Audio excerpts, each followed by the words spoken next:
ابو ہریرہ رضی اللہ تعالیٰ عنہ سے روایت ہے کہ رسول اللہ صلی اللہ علیہ وسلم نے فرمایا، جو شخص دن میں 100 مرتبہ لا الہ الا اللہ وحدہ لا شریک لہ لہ الملک ولہ الحمد وہو علی کل شیء قدیر،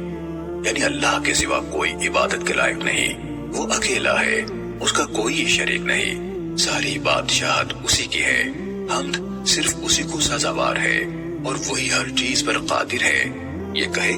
اس شخص کو 10 غلام آزاد کرنے کے برابر اجر ملتا ہے، اس کے لیے 100 نیکیاں لکھی جاتی ہیں، اس کے لیے 100 نیکیاں لکھی جاتی ہیں، اس کے 100 گناہ مٹا دیے جاتے ہیں، اور یہ کلمات شام تک پورا دن شیطان سے اس کی حفاظت کا ذریعہ بن جاتے ہیں، اور کوئی شخص اس سے زیادہ افضل عمل نہیں کر سکتا